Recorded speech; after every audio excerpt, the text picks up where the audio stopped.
Erkaklar испокон веков актрис на сцене не было. Были мужики, которые изображают женщин. Siz qarang, erkak kishi bo'lib turib, erkak kishi bo'lib turib. Вы посмотрите, он старается сделать как-то все это сарланано, но такой вульгарности нет, он не собирается это делать. И вы посмотрите, он пародирует, а не поет. Mana ovozini tashlab ketgani yo'q. Mana plyusovkani qo'yib, parodiya deydi buni. O'zbeklar shu farqiga bormay xato shundan ketyapti hamma narsa. Janrlar borda, o parodist. Он пародист. Он кого хочет будет пародировать. Вы посмотрите, кого он только не пародирует и как он это делает здорово. Мы не знаем, а как чувак моя на нас. И потрясающе пародирует. Он не претендует даже на членки, он присовки ставит. Он же не скрывает, он присовки ставит и поет. И что это? O'g'il bola bo'lib turib ayol kishi. Endi masalan deylik, liboy o'g'il bolani topingda shunaqa qilib o'ynaydigan. Yo'qsa bironta ayol toping erkakka o'xshab o'ynaydigan. Lekin yarashmaydi uncha odamga. Lekin taqlidda ham, taqlid ham san'at.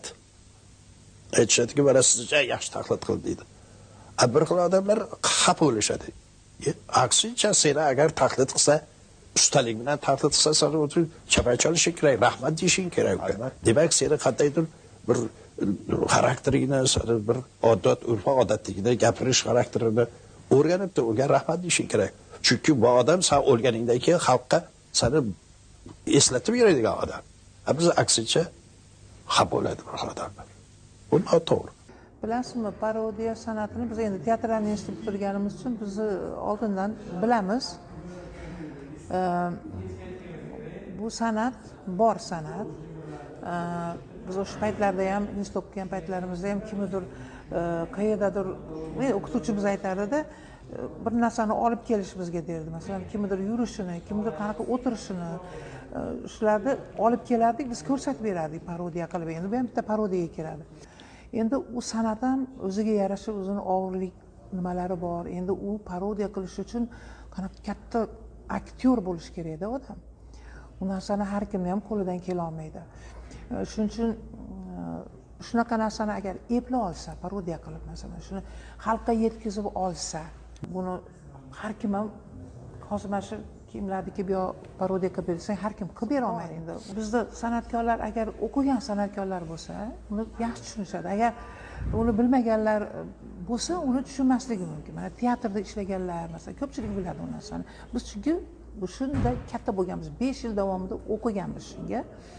Uni masalan endi noto'g'ri fikr qilish kerak emas-da, to'g'ri fikr qilish kerak deb o'ylayman. Parodiya san'ati bilmayman 11-16-asrlardan biri bor. Ular podsholar ham sevgan.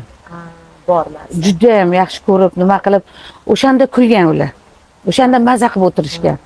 Buni nimasiga kirib nima qilsangiz, parodiya san'ati bor. Mana katta san'atkorlarimiz ham.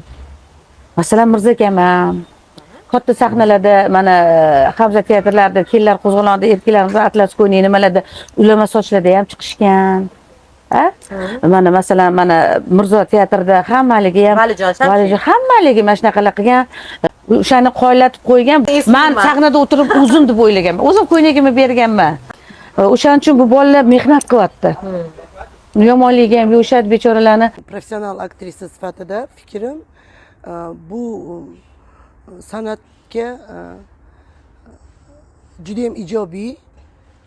Chunki parodiya san'ati Allohdan berilgan mahorat bo'lmasa, shu parodiya san'atiga moyilligi bo'lmasa, buni uddasidan chiqa olmaydi va o'xshata olmaydi. Biz o'qigan paytimizda kuzatish, fe'l atvorni, xatti-harakatni kuzatish degan darsimiz bo'lardi. Kuzatish deganda o'sha mana shunaqa odam bor qayerdadir, mana shunaqa odam bor qayerdadir deb o'sha odamni o'sha xatti-harakatini ko'rsatasan. Lekin parodiya san'atida mana shu bitta odamni, bitta o'sha personajni nafas olishigacha qadar o'xshatib berish, bu menimcha shu narsaga juda ham mahorati zo'r, juda ham aniq moyilligi zo'r san'atkor, aktyor, aktrisa o'xshatishi mumkin deb bilaman. Xo'p, buni agar yigitlarimiz qizlarni yoki qizlar esa yigitlarni o'xshatishi bu qay darajada to'g'ri? Bu narsada erkak ayol degan jinsni ajratish menimcha xato bo'ladi. Chunki ko'p internet tarmoqlarida ko'raman, erkak kishi bo'lib ayol kishini o'xshaydi. Bu san'at. Bu san'at. Bu masalan biz oliygohda o'qiganimizda bizga anaqa erkaklarni ham rolini o'xshatish o'rgatadi, yosh bolalarni ham o'rgatadi, chaqaloqlarni ham qolaversa o'rgatadi. Bu uni ishi, bu san'ati shunaqa. Bu o'sha masalan mana men degan mahoratli aktrisa ham o'sha ayol san'atkorni parodiya qilib bera olmaydi. Shuning uchun bunga juda ham san'at darajada qarashlarini xohlardim va bitta narsani tomoshabin bilsinki, agar bu narsada yana bir bor aytaman, mahorat berilmagan bo'lsa, bu narsani hech kim o'xshata olmaydi. Qancha o'qisang ham, qancha uni kuzatsang ham o'xshata bera olmaysan. Rahmat ko'p. Boshqa iloji yo'q, shudir bo'lishim. Baribir odamlar nimadir deydi, san'atni nonini eplagan yeydi.